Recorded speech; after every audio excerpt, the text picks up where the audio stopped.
la lógica mercantil nos atraviesa y atraviesa no solo las formas de pensar, sino también las formas de hacer.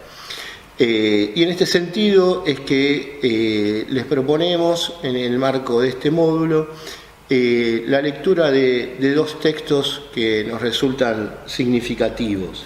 Uno es un texto que se llama Lo nuevo y lo tradicional en educación, una oposición engañosa, que es de un pedagogo argentino, de Daniel Brailovsky. Daniel en este texto comparte una mirada bien interesante acerca de la pedagogía y sobre todo de esta tensión entre lo que parecería ser lo viejo y lo nuevo. El neoliberalismo educativo, el neoliberalismo en educación, sobre todo en estos que nos fueron atravesando estos últimos años, trajo consigo toda una idea de innovación, de novedades, ¿sí?, de aportes que en algún punto se presentaban como las soluciones casi mágicas, digamos, a los problemas de la educación, que entraron en tensión o que entran en tensión, ¿sí?, con esta idea de lo tradicional, ¿no?, de lo que se viene realizando en las escuelas. De hecho, hay un dicho que el ex ministro de Educación lo decía continuamente, que era esta idea de que tenemos escuelas del siglo XIX, con docentes del siglo XX, con alumnos del siglo XXI, como si todo esto, las escuelas, las sociedades, los sujetos, fuésemos estáticos. Y justamente me parece que hay que discutir profundamente esa idea de fijación, esa idea de lo estático, esa idea de que nada cambió. Y entonces, a partir de ahí es que podemos justamente interpelar, poner en revisión esta idea de lo tradicional y lo nuevo. Daniel nos plantea en este texto que lo primero que sucede frente a estas tensiones de lo nuevo tienen que ver con una mirada binaria, una mirada entre lo nuevo y lo viejo, lo bueno y lo malo, lo innovador y lo tradicional.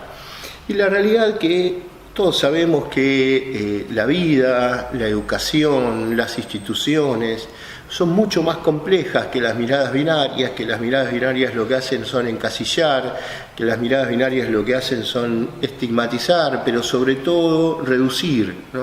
Las miradas binarias nos llevan a un reduccionismo de lo social. Las miradas binarias nos quitan la posibilidad de comprender los grises. Y si algo, Luis Rigal lo dice muy claro en uno de sus textos sobre pedagogías críticas, si algo nos desafían las pedagogías críticas es a pasar del pensamiento simple al pensamiento complejo. Bueno, yo creo que el pensamiento simple, ¿sí?, es el pensamiento binario, es el pensamiento de uno u otro, como si no hubiese otra cuestión.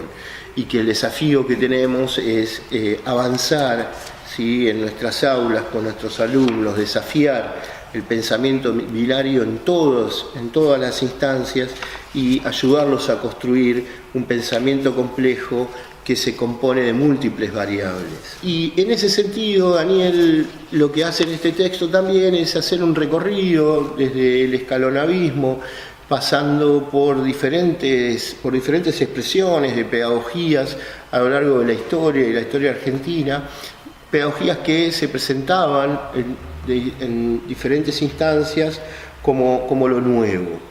Y él propone un concepto que para mí es muy interesante para poder comprender lo nuevo hoy, o lo nuevo que nos trae el neoliberalismo. Y en ese sentido él dice, estamos frente a un escolanovismo de mercado.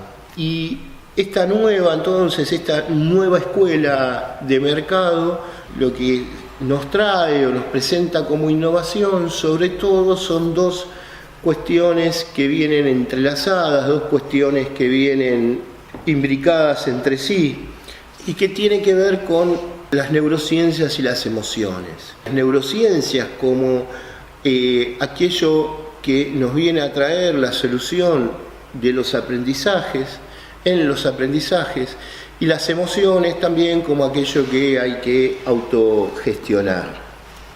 En este sentido, ¿sí? Es que presenta Daniel este escalonabismo de mercado, y que él va abriendo de alguna manera, va profundizando por qué estas nuevas perspectivas de neurociencia sobre emocional tienen tanto que ver o tienen más que ver con el mercado que con las pedagogías. Y en ese sentido, para mí, bien vale hacer una aclaración. Lo primero es que cuando hablamos de las neurociencias, ¿sí? Y cuando hacemos una crítica como la que puedo estar haciendo ahora, o como la que hace Daniel Brailovsky o tantos otros sobre las neurociencias, es una crítica a la neurociencia en sí, sino es una crítica al aplicacionismo de las neurociencias en la educación, en las aulas, un aplicacionismo que a muchas veces le falta justamente una perspectiva crítica, porque las neurociencias nos pueden explicar cómo funciona el cerebro, pueden hablarnos de neurotransmisores, de plasticidad neuronal y de un montón de cosas relacionadas a la biología y relacionadas a la ciencia. Y por supuesto, gracias a las neurociencias hoy tenemos un montón de soluciones a nuevos problemas o a problemas que antes no tenían resolución, sobre todo a problemas médicos. El problema, como siempre en la educación, es cuando discursos de otras áreas se quieren instalar como la panacea para resolver problemas y se desentienden de la pedagogía. Y en este sentido es que creemos que ahí hay una cuestión para pensar, una cuestión para revisar, ¿sí? Por ejemplo, en esto que se llama la revolución del cerebro.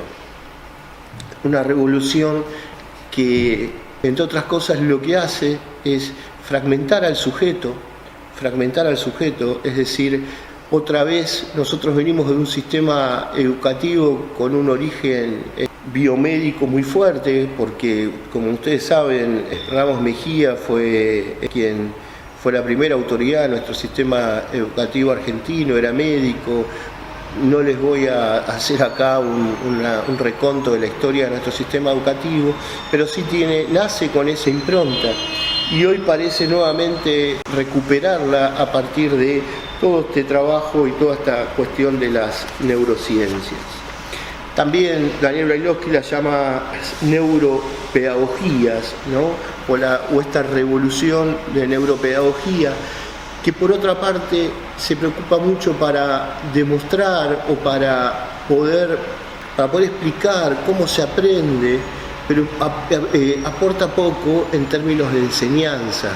Y si nosotros algo tenemos que hacer es poner el foco nuevamente, recentrarnos en la enseñanza, y no digo desplazar al aprendizaje, pero sí refocalizar la enseñanza. Cuando nosotros refocalizamos la enseñanza, lo que hacemos es pensar en de qué manera a partir de la forma en que presentamos los contenidos, en que ofrecemos el saber, nuestros estudiantes pueden aprenderlo. Y no ponemos el foco en las posibilidades de aprendizaje o en la educabilidad, sino que ponemos el foco en hacernos cargo de presentar de diferentes formas ese saber y ese conocimiento. Y el segundo texto que queremos que ustedes puedan leer y profundizar es un texto de Daniel Coringfield, en realidad una entrevista que que Alejandro Resónico le hace a Daniel Coringfield en la revista Para Juanito sobre neurociencias, y donde Daniel hace un despliegue interesante de articulación entre las neurociencias y el neoliberalismo. Y nos parecía también fundamental que podamos pensar este tipo de vinculaciones, sobre todo porque el neoliberalismo lo que hace es formular todo en términos de apreciación e inversión del capital. Esto dice Wendy Brown, ¿no? Y los sujetos, dice Wendy Brown, se configuran a partir de la métrica, ¿sí?, de mercado como capital humano. Y la teoría del capital humano, una teoría para adentrarse y para pensar en profundidad, es una teoría que plantea la autoinversión, ¿no? El tema de apreciarse cada uno, aumentar su valor, ¿sí? No importa tanto la adquisición de conocimientos como sí la posibilidad que eso abre en términos de competencia de mercado. De esta teoría de capital humano, que muy brevemente hice mención recién, se deriva también otra teoría, y esta sí ligada a las neurociencias, que es la teoría del capital mental. La teoría del capital mental habla del conjunto de los recursos cognitivos, de la totalidad de los recursos cognitivos, emocionales y sociales para adaptarse, ¿sí?, a una sociedad. Y ahí ya tenemos, si lo miramos desde una perspectiva crítica, una primera distancia, una primera diferencia, porque desde donde estamos parados nosotros no creemos que los sujetos tengan que ser adaptables, sino que creemos que los sujetos tienen que conocer, comprender la realidad social, tienen que insertarse en la sociedad para poder transformar esa sociedad, para poder transformarse, y siempre esto es con otros. En cambio, la teoría del capital mental, además, y esto es algo que explica bien Daniel Corenfield en la entrevista, separa una perspectiva del individuo y no del sujeto.